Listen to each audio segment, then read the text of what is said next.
Ukraine stares into its darkest and coldest hour. It's not just a war of missiles and drones, but a war of darkness, cold and survival.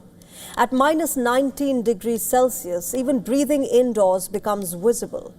Millions across the country are facing freezing nights without heat, without steady electricity and without certainty. Russian strikes continue to pound energy and heating infrastructure. President Volodymyr Zelensky has declared a state of emergency in the energy sector as the power grid struggles to survive.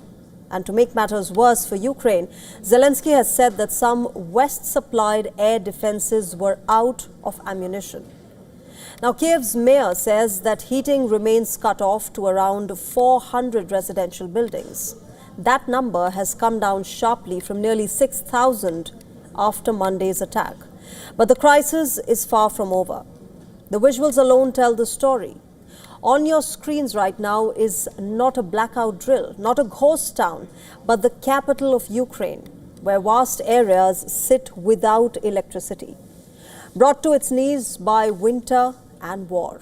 A city of nearly 3 million people now lives in near total darkness, fighting to stay warm as temperatures plunge.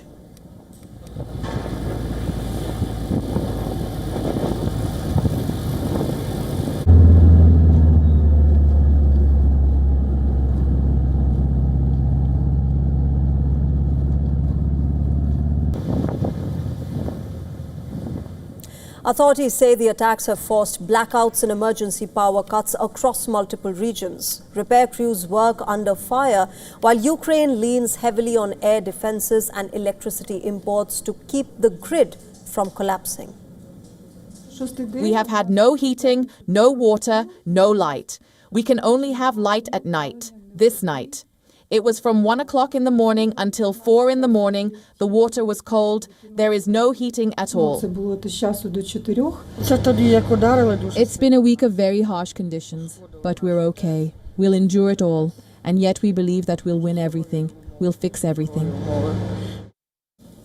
Aid agencies warn that children now face serious danger. With homes unheated and electricity unreliable, the risk of hypothermia they saw grows by the day. Basically, what we are worried and concerned about is that darkness and freezing temperatures intensify fear and stress but also can lead to exacerbation of the physical and mental health of children and families. Hypothermia is one of the concerns we have for the newborns right now. According to Ukraine's security service, the scale of damage on the energy infrastructure has been staggering. Since early October 2025, the start of the heating season, 11 hydropower plants and 45 major thermal power plants have been hit. There have also been 49 direct air strikes on thermal facilities and 151 strikes on electrical substations, all carried out by drone and missile attacks. While Ukraine's energy minister says that over the past year, Russia has carried out 612 attacks on the energy sector. According to the Ukrainian service, the hardest hit regions include Kyiv and its surrounding area, Kharkiv, Odessa, Dnipropetrovsk, Sumy, Mykolaiv and Chernihiv. Zelensky said that his country isn't a stumbling block to peace, adding that there is a need to increase pressure on Russia in response to continued attacks on civilians and critical infrastructure.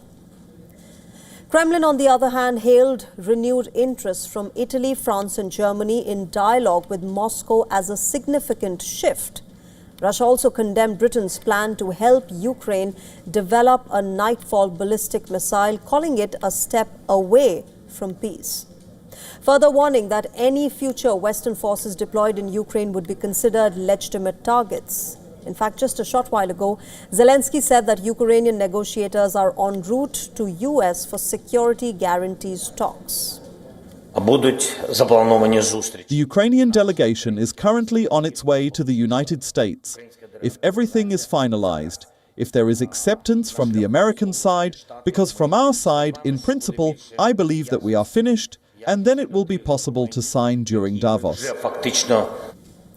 Now, as darkness blankets Kyiv, the message from the nearly 4-year war is clear. Winter continues to be a major weapon.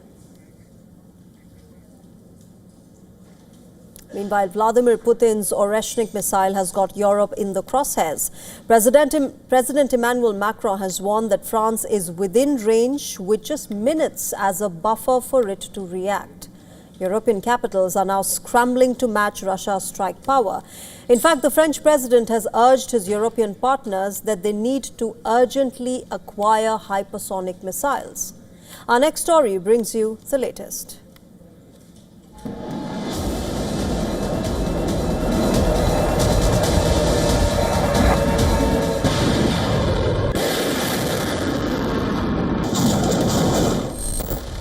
Paris is worried.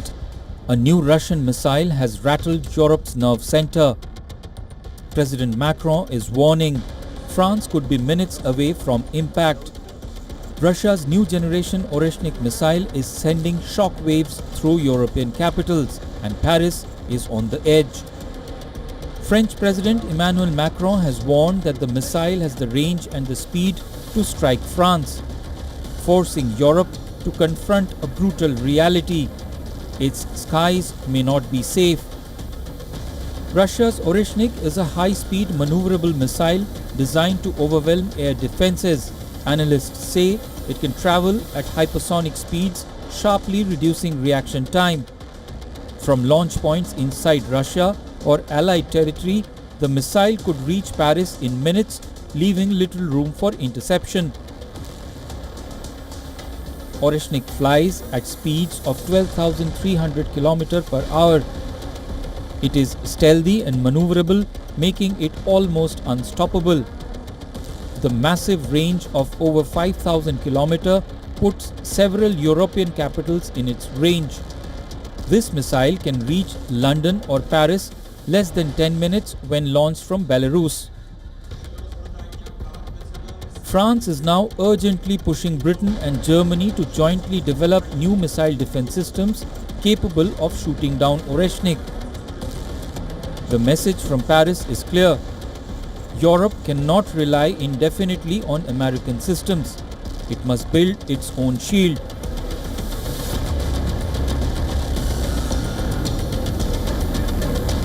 NATO relies heavily on US-built systems such as Patriot and Aegis Ashore.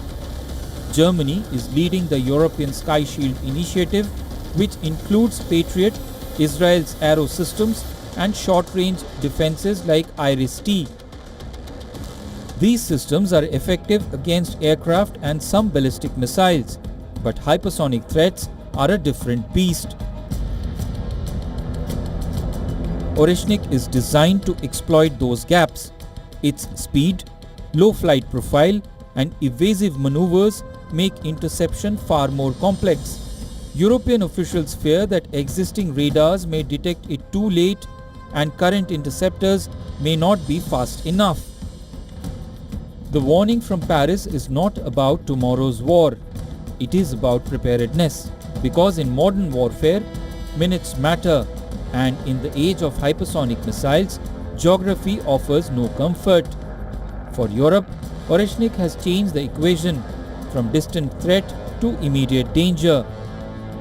Bureau Report, WION World is One.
Iran's streets may be growing quieter, but the region around it is anything but calm. West Asia finds itself on an edge once again, as questions swirl around one man and one decision. Will Donald Trump strike Iran or not? This latest wave of uncertainty began with a single message when Donald Trump urged Iranians to keep protesting and told them to take over their institutions, promising that help is on the way. But now, over the past few days, Iranians in Tehran and other major cities have all reported a relative calm. The sound of gunfire has faded. Streets that saw massive crowds confronting security forces now appear noticeably quieter. In the last 3-4 nights, Tehran has been quiet. The whole country, the riots have stopped. The regime change operation of United States and Israel has failed. In 1953, we had a coup, an American-British coup, which was successful. This was 20th century. In 21st century, Iranian people have realized that they don't want to be foot soldiers of Trump and Netanyahu. According to reports, nearly 5,000 Iraqi militia men entered Iran through 2 border crossings in the south of the country, and they've been helping Iranian forces to keep the protesters under check. The slowdown comes after a brutal crackdown by Iranian authorities, a crackdown that rights groups say has left over 2,000 dead and tens of thousands behind bars. Yet, even as protests subside, the pressure on Iran is far from easing because Washington is moving its war machines closer. The Pentagon has confirmed that a carrier strike group is being redeployed from the South China Sea to the U.S. Central Command Area of Responsibility, a region that includes West Asia. At the heart of this deployment is the USS Abraham Lincoln, along with fighter jets, guided missile destroyers, and at least 1 attack submarine. This is no symbolic move. It will take around a week for the carrier group to reach West Asian waters, and its movement has not gone unnoticed. Iran responded with signs of alarm, issuing notices to air missions that restrict flights in and out of Tehran. At the same time, some U.S. personnel at key bases in the region, including Qatar's Al Udeid Air Base, have been advised to leave. Al Udeid, remember, which hosts around 10,000 American troops, was previously targeted during the 12-day war between the two countries. One thing about Washington is that they will never carry out any operation without being fully prepared. Take Venezuela, for example, where the CIA were in action for long. In fact, months of military mobilization took place before Nicolas Maduro was captured from Venezuela. But Iran is not Venezuela. They have stronger military presence with a stockpile of missiles. United States will never attack if all their arsenals are not in place. And therefore, this carrier move is only part of the picture. The United States already maintains a vast military footprint across West Asia, operating from at least 19 locations, including 8 permanent bases in Bahrain, Egypt, Iraq, Jordan, Kuwait, Qatar, Saudi Arabia, and the UAE. This network has remained in place through previous crises and remains fully operational now. But what makes this moment so tense is Donald Trump's unpredictability. He has done this before. Remember, back in the 2025 conflict, similar military mobilization was underway.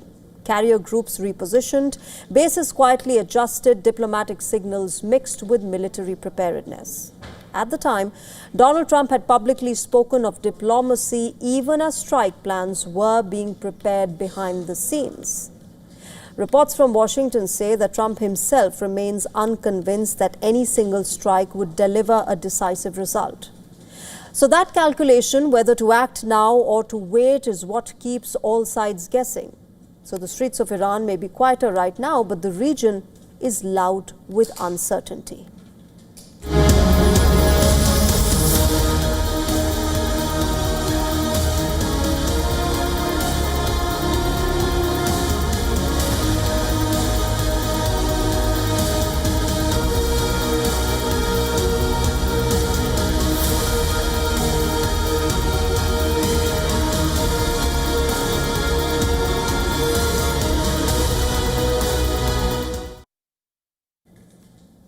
The Arctic frontline is heating up as Russia issues a warning over NATO's growing military presence in Greenland. This, remember, comes just as European troops arrive on Greenland.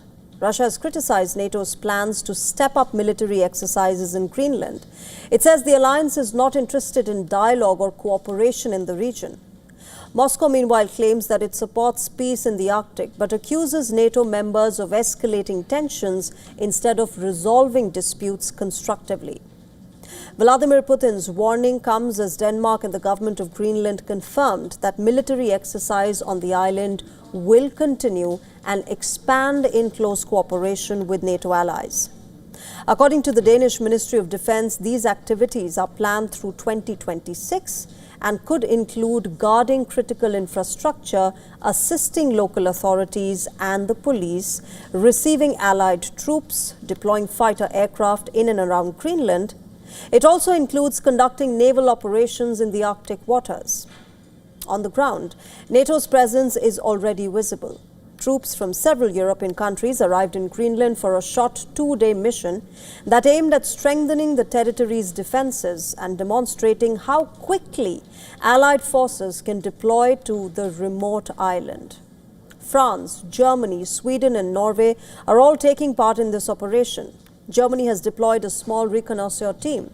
France has sent mountain warfare specialists, while Sweden, Norway and the UK have each contributed military officers. All of this is happening against a highly charged political backdrop. Top Trump administration officials, remember, have been holding talks in Washington with Danish and Greenlandic leaders after Donald Trump repeatedly said that he wants the United States to take control of Greenland. The White House argues that the resource-rich island is critical for America and Western security. In fact, Trump claims that without American control, Russia or China could move in. But that idea has been firmly rejected. European allies, Denmark and Greenland's own government have all made it clear that Greenland is not for sale and that American ownership is not necessary for security because Greenland is already part of NATO. Now, as NATO builds up its presence, Russia has issued warnings and diplomatic tensions rise. Greenland clearly has become a symbol of a much bigger struggle for power in the Arctic.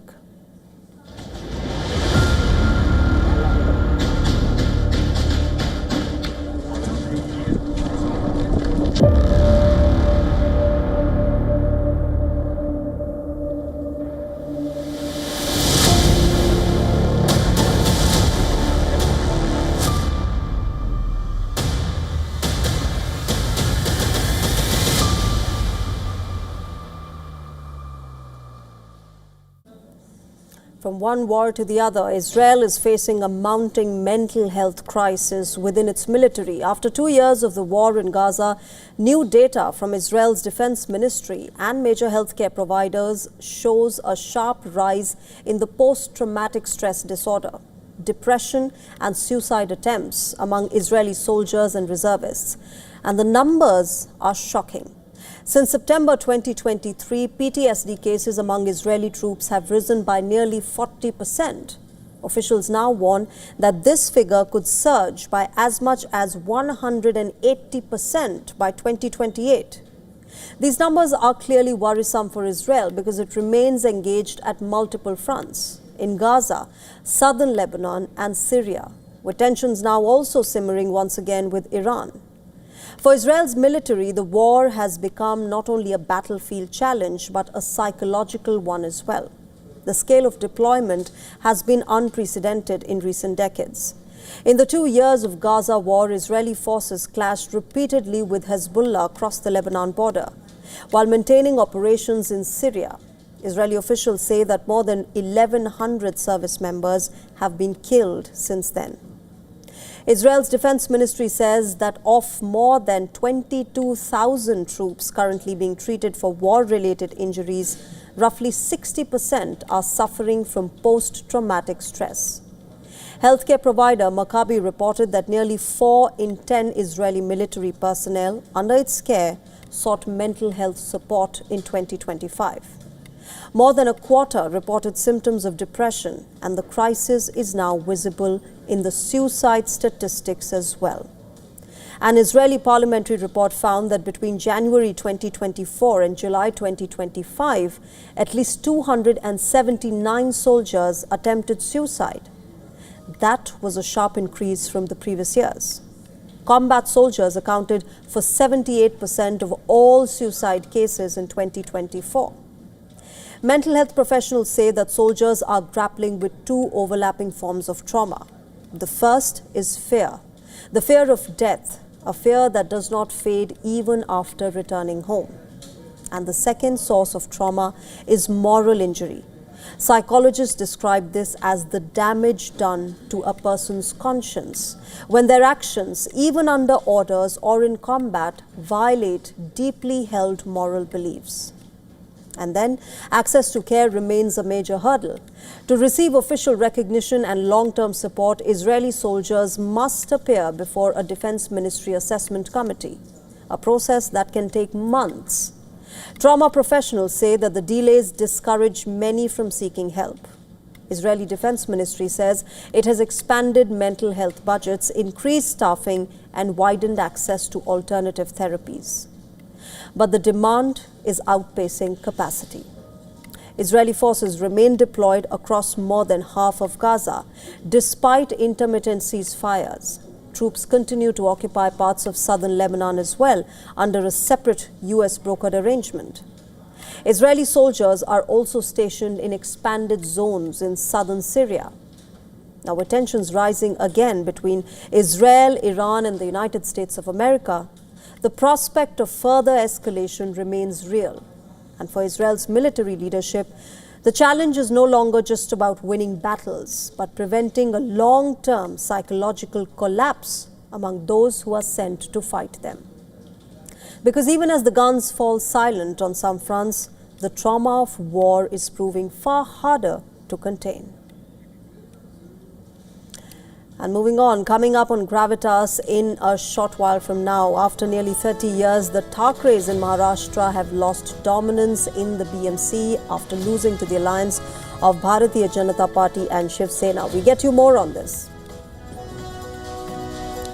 And an interesting partnership in the making. Canadian Prime Minister stresses on a new global order.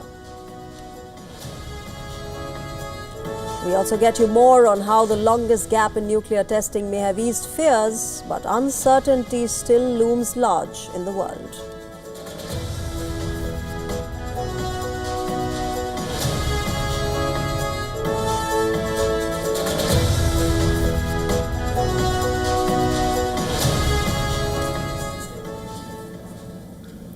American President Donald Trump has announced a 25% tariff on any country that trades with Iran. India is closely tracking developments in the West Asian country, not just as a regional crisis, but as a strategic test with direct implications for its connectivity and foreign policy. When the United States revoked the exception for India's Chabahar port project last year, the country got a 6-month waiver to exit in an orderly manner. The waiver kicked in from the 29th of October last year through to 26th of April 2026. However, back in September, India had hoped that the United States would backtrack and let the country operate the port. On 28th October 2025, as you are aware, the US Department of Treasury had issued a letter outlining the guidance on the conditional sanctions waiver, which is valid till 26th April 2026. We remain engaged with the US side in working out this arrangement. With the latest 25% tariff, the real question is, does India even have a choice anymore, or is exiting the project the only option left? Well, Chabahar port is in the Sistan-Baluchistan province in the southeastern Iran, not in the Persian Gulf. India uses it to get to Afghanistan and Central Asia by road and sea through Iran's eastern borders. The project's strategic goal is to increase maritime passage trade to Afghanistan and Central Asia. The International North-South Transport Corridor, or the INSTC, is building Chabahar as a way to get to both the east and the west sides of the Caspian Sea. The INSTC is a 7,200-kilometer network that connects road, train and sea links. It makes it easier to travel between India, Iran, Afghanistan, Azerbaijan, Russia, Central Asia and Europe. For New Delhi, Iran remains a critical gateway to Afghanistan and Central Asia at a time when overland access through Pakistan is effectively blocked. The Chabahar port, where India has invested over $1 billion and holds a 10-year management agreement, is central to this strategy. Any prolonged instability or regime uncertainty in Iran could disrupt India's only viable western corridor and complicate its regional outreach. Now, economically, India-Iran trade is modest but crucial to its diversification strategy. Bilateral trade right now stands at about $1.7 billion annually, largely driven by Indian exports of basmati rice, pharmaceuticals and food items. Iran, remember, is among the top destinations for Indian basmati, importing over 1 million tons. However, the sharp fall in the rial and the removal of food import subsidies have already hit Indian exporters. While most trade falls under humanitarian exemptions, further instability could disrupt payments, logistics and long-standing commercial ties. India is also assessing the potential fallout for its energy security and financial markets. Nearly half of India's crude oil imports and more than half of its LNG imports pass through the Strait of Hormuz, which is a narrow maritime passage between Iran and Oman that connects the Persian Gulf with the Arabian Sea. It is one of the world's most critical energy choke points, with nearly 1/5 of global oil trade. Any escalation involving Iran raises the risk of supply disruptions and higher global oil prices. Analysts warn that sustained tensions could weaken the rupee, accelerate foreign fund outflows, and even push up inflation.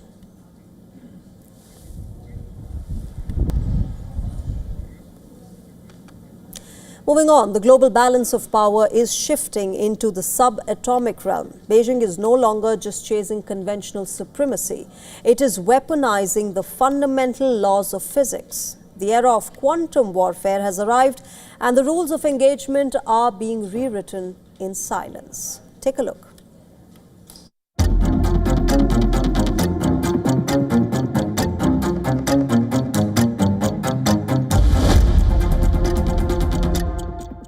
China is preparing for wars that have not yet been fought. Not with tanks alone, but with physics that bends the rules of reality. Quantum technology is moving from laboratories to battlefields, and the implications could change warfare forever. This is not science fiction, this is military planning. China's armed forces have confirmed they are developing a new class of weapons based on quantum technology systems designed not just to destroy, but to see, sense and outthink adversaries before a shot is fired. According to official Chinese military publications, more than 10 experimental quantum cyber warfare tools are already under development, with several being tested in frontline missions. So what exactly is quantum technology? Quantum science deals with how matter and energy behave at the smallest possible scale, atoms and subatomic particles. At this level, particles can exist in multiple states at once, communicate instantly across distances and behave in ways that defy classical physics. When harnessed, these properties allow computing, sensing and communication at speeds and precision far beyond today's technology. Quantum tech could help radar that ignores traditional stealth coatings, effectively stripping the invisibility from most modern fighter jets. Again, quantum tech could also allow satellites to see through clouds, smoke and camouflage with absolute clarity. If these systems go live, the traditional advantages of the West vanish instantly. However, there are limits. Quantum technology is in its nascent stage. It's expensive and difficult to deploy at scale. Many systems remain unstable outside controlled conditions. Even China admits much of this work is still in testing phases, but the direction is unmistakable. As global powers race to control the next military revolution, quantum technology is emerging as the new high ground, invisible, complex, and potentially decisive. Bureau Report, WION, World is One.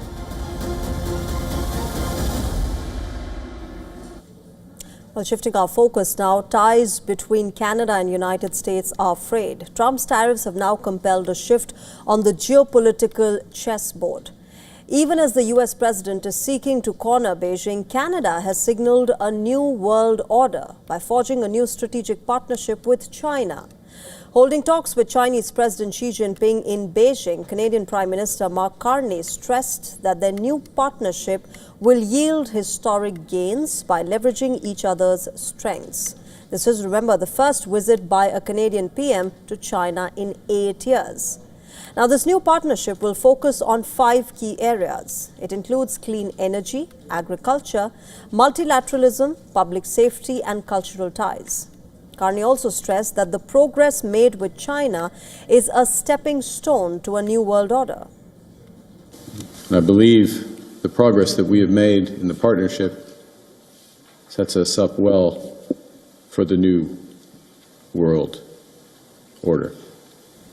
Remember, Carney announced that Canada and China have reached a landmark trade agreement to remove trade barriers and reduce tariffs. For instance, Canada agreed to cut its 100% tariff on Chinese electric cars and will now allow 49,000 electric vehicles to be imported at a preferential tariff rate of 6.1%.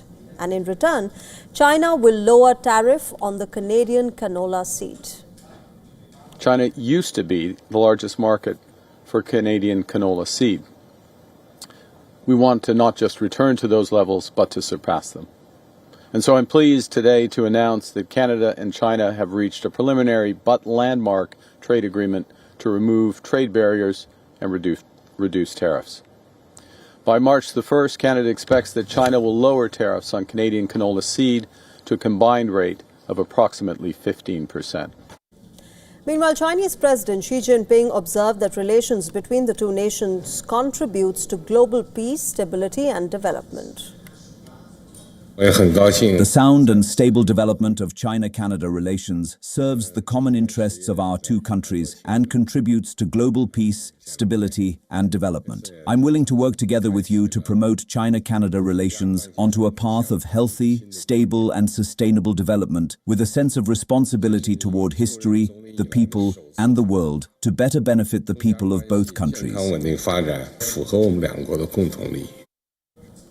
The latest agreements with China are expected to unlock nearly $3 billion in export orders for Canadian businesses. At present, remember, China remains the second largest trading partner to Canada, with trade amounting up to $118.9 billion.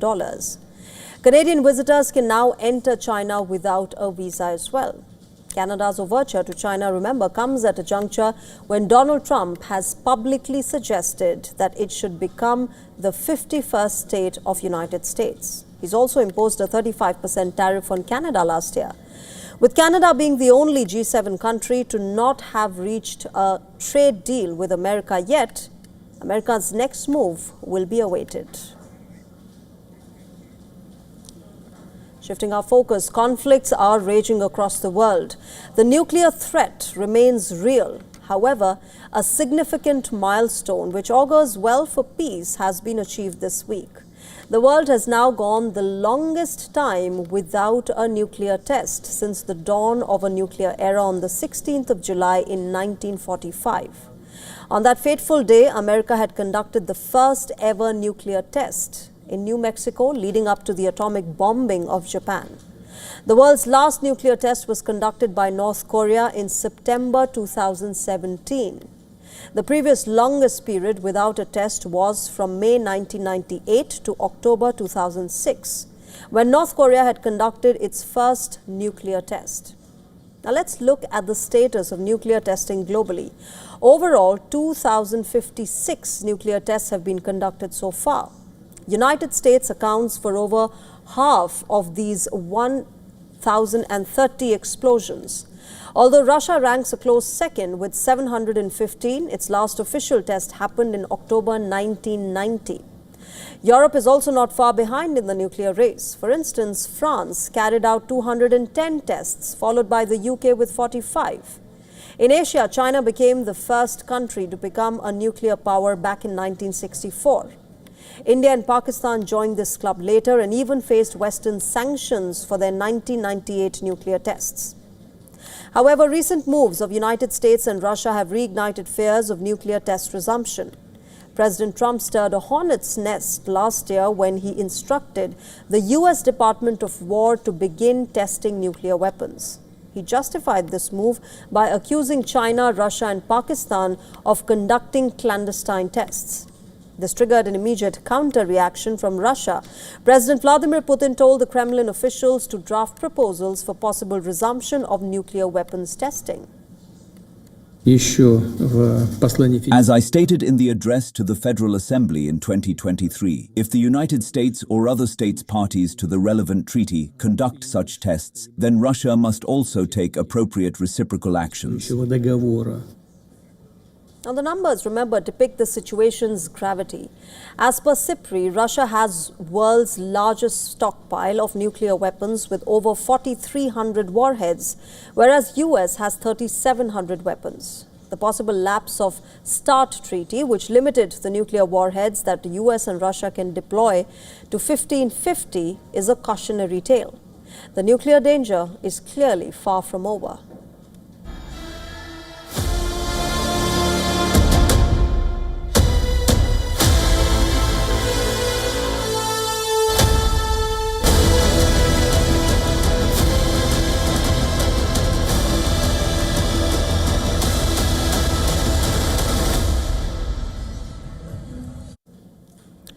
Well, a highly unusual moment unfolded at the White House, the occurrence of which has likely divided opinions, with some left shaking their heads, while for others it may simply not come as a surprise.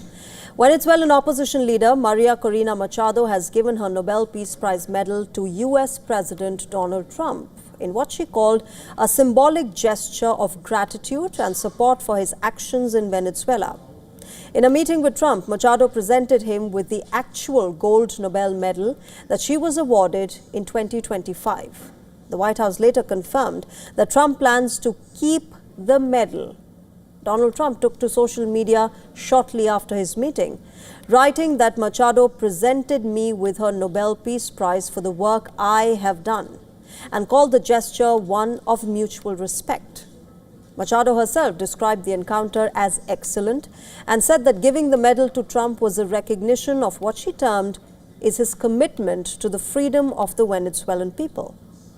I presented the President of the United States the medal of the Nobel Peace Prize. The people of Bolivar are giving back to the heir of Washington a medal, in this case a medal of the Nobel Peace Prize, as a recognition for his unique commitment with our freedom. The White House shared a photograph of the President and Maria Machado holding a framed version of the medal with a plaque that reads, "In gratitude for your extraordinary leadership in promoting peace through strength." But this moment is largely symbolic. The Norwegian Nobel Institute has made it clear, as it did before the White House meeting, that the Nobel Peace Prize cannot be revoked, shared or transferred once it is awarded. In fact, last week, Machado had said that she would share the award with Trump, but the Nobel Committee later clarified that it was not transferable. The title of Nobel laureate stays with the original recipient regardless of who holds the medal. Now, Donald Trump has publicly expressed desire to win a Nobel Peace Prize on several occasions. Back in August last year, Trump had reportedly even called a Norwegian official to discuss his chances of receiving this award, and later complained bitterly after being passed over for Machado. Now, despite these past hopes and public statements, as well as medal presentation, Trump is not officially a Nobel Peace Prize laureate. This extraordinary gesture comes amid mounting debate over U.S. policy in Venezuela following the removal of the former president, Nicolas Maduro, and uncertainties about the country's political future. Now, with Trump dismissing this idea of installing Machado as Venezuela's new leader, we'll have to wait and watch what happens next. Let's shift our focus now to India. A chapter of India's royal and patriotic history has quietly closed. Maharani Kamasundari Devi, the last Maharani of the legendary Darbhanga Raj in Bihar, passed away this week at her residence in Darbhanga. She was 93 and had been unwell for several months. But her passing, remember, marks the end of a living link to one of India's most illustrious royal lineages, that her house shaped education, culture and national life far beyond the boundaries of its estate. The last rites were performed with full traditional honours at the Madmeshwar temple, which is within the royal estate, at the private crematorium of the Darbhanga Raj. The funeral pyre was lit as per custom by her grandnephew Ratneshwar Singh. She largely remained away from public life, but her stewardship symbolized a legacy deeply rooted in education, culture and nation building. Her commitment to the nation was never seen before. In fact, it was visible than in 1962 during the India-China war, when the country stood at a moment of great uncertainty. Responding first to the government's appeal, the Darbhanga Royal family had donated nearly 600 kilograms of gold for national defense. They also transferred 3 private aircraft and a 90-acre airstrip to the government infrastructure that would later become the Darbhanga Airport. The family had also been among the earliest supporters of the freedom movement, providing financial and organizational backing to national leaders during crucial phases of India's freedom struggle. In her own life, Maharani Kamasundari Devi chose simplicity over display. Through the Kalyani Foundation, she quietly supported education, social causes, and the preservation of cultural heritage.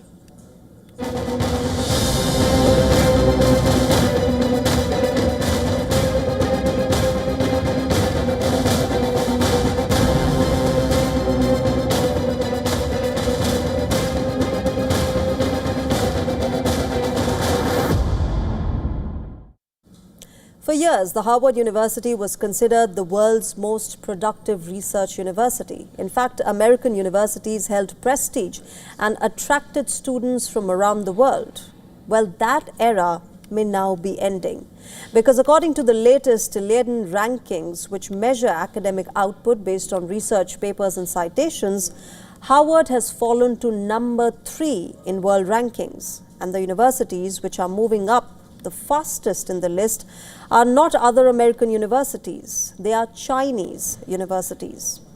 Go back 2 decades. In the early 2000s, 7 American universities were in the global top 10 for research output. Only 1 Chinese university made to the top 25. Today, 7 Chinese universities are in the global 10, and the number 1 spot now belongs to Zhejiang University in China. In multiple global lists, including the Nature Index and university rankings by academic performance, Chinese institutions now dominate the top slots. In fact, in some alternative rankings, 12 out of the top 13 universities are Chinese. In America, Harvard University, for example, despite producing more research than ever, has still slipped in its rankings, not because it is doing less, but because others are doing much more. In China's case, it is investment. Over the past 2 decades, China has poured billions of dollars into universities, labs, and research programs. The Chinese government has made science and technology a core national priority, from quantum computing to space science and advanced manufacturing. Chinese researchers are also publishing more in English language journals, making their work more visible and accessible and more cited globally. While China is investing in education, American universities are facing new pressures. Remember, the Trump administration had slashed federal research funding, cutting billions of dollars in science grants. And on top of that, travel bans and anti-immigration policies. They've also hit hard. In August last year, the number of international students arriving in the US reportedly fell by nearly 20%. And that matters because international students are a key part of America's research engine. Education experts warn that this is not just an academic issue.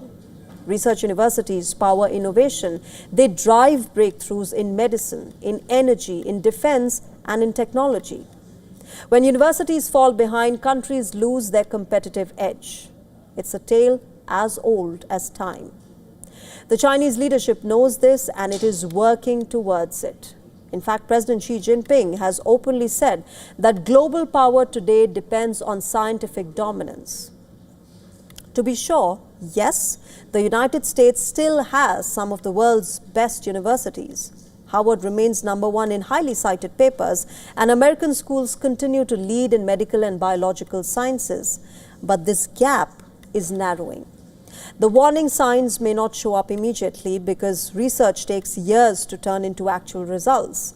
But experts say that today's funding decisions will shape tomorrow's rankings and shape who dominates the world in these key sectors. And for the first time in decades, America is being challenged at the very top.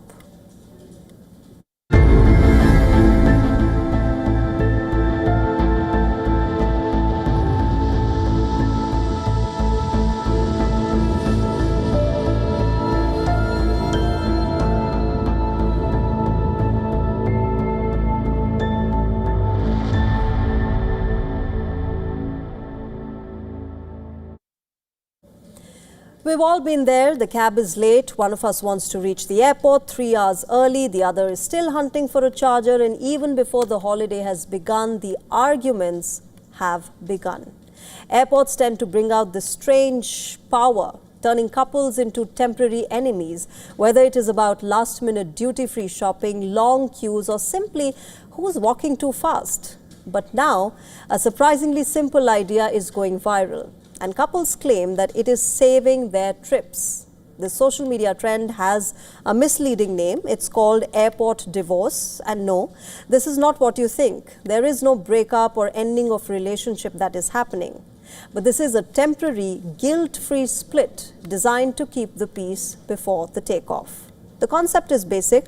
Once check-in is done and the security is behind you, couples stop forcing togetherness. Instead of dragging each other to various shops or arguing about where to sit, they simply separate by choice. One partner could be browsing perfumes and skincare, while the other is busy with buying coffee, snacks, or just sitting at a quiet corner near the gate. Not unpleasantness, no rushing, just some short-term personal space. And before you know it, the couples meet again before boarding, more relaxed and most importantly, far less irritated. The term airport divorce was popularized by travel writer Hu Oliver, who called it a relationship-saving move. And judging by social media's reaction, many would agree. Gen Z and millennials are embracing it. Instagram is packed with stories under the hashtag airport divorce. Mostly from couples claiming that their holidays start happier because of this. Even celebrities are on board. Television hosts Kelly Ripa and Mark Consulis admit that they travel differently. He likes being early, she cuts it close, and their fix? Well, spend the pre-flight journey apart from each other and then reunite at boarding. So at the end of the day, this trend isn't about distance, it is about understanding. Airports magnify stress, and sometimes love works better with a little breathing room. So the next time you fly with your partner, you could opt to separate just for a while. Our next story is for fans of a true sci-fi juggernaut. I'm talking about Star Wars, a galaxy-spanning franchisee that reshaped Hollywood, fandom, and blockbuster storytelling for nearly half a century. Now, it is changing leadership, and with it, the future of one of Hollywood's most valuable IPs. After nearly 14 years at the helm, the woman who steered Star Wars through its most turbulent era is stepping aside. Kathleen Kennedy, one of the most powerful producers in Hollywood, is no longer the president of Lucasfilm. And this is more than a routine leadership change. Remember, it marks a reset moment for a franchisee worth billions. Disney has confirmed that Kennedy is stepping down, ending a tenure defined by blockbuster success, creative risk, and near constant culture war controversy. she will be succeeded by 2 Lucasfilm veterans. Dave Filoni, the studio's chief creative officer, becomes the president. Lin-Wen Brennan, who oversaw the business operations, has been named co-president. Now, both these appointments take effect immediately. But Kennedy, remember, took charge in 2012, just before George Lucas sold Lucasfilm to Disney for $4 billion. Under pressure to deliver fast returns, she moved quickly. A new Star Wars trilogy followed, generating nearly $5 billion globally. Rogue One crossed the $1 billion mark. On television, The Mandalorian became the flagship series that helped launch Disney, and critically acclaimed shows like Andor reinforced Lucasfilm's prestige. But the success came at a cost. Running Star Wars proved uniquely difficult. The projects were expensive, closely watched by Wall Street, and scrutinized by one of the most passionate and often hostile fan bases in entertainment. Kennedy pushed for greater diversity in casting and storytelling. Supporters called it necessary, but critics called it political online backlash. Racist and misogynistic abuse, and repeated culture war flashpoints, they all became part of the franchisee's reality. Several films were announced, then quietly dropped. Directors came and went, and the movie Solo underperformed in 2018, prompting Disney to slow theatrical releases. Now, most recently, Disney cancelled The Acolyte after just 1 season, citing weak viewership. Another reminder of how high the stakes have become. So what does this leadership shift mean? Well, by choosing Dave Filoni now, who was a longtime protege of Star Wars creator George Lucas, Disney is sending a clear signal to fans. The message is reassurance that Star Wars is back in familiar hands. And Kathleen Kennedy isn't leaving the galaxy entirely either. She returns to producing and remains attached to 2 upcoming films. But her exit closes a defining chapter. For Disney, the message is clear. Protect the IP, steady the fan base, and make Star Wars a safer bet once again, without losing its future. And that's how big Hollywood studios are working today. All right, with that, it's time to wrap this edition of Gravitas. But before we go, let's show you how Red Bull has unveiled a throwback blub livery for the upcoming 2026 Formula One season. This year marks the beginning of a new era as the team is manufacturing its own power units for the first time in partnership with Ford. And they reveal the new look in some style. Take a look. Thank you very much for joining us tonight. Bye-bye.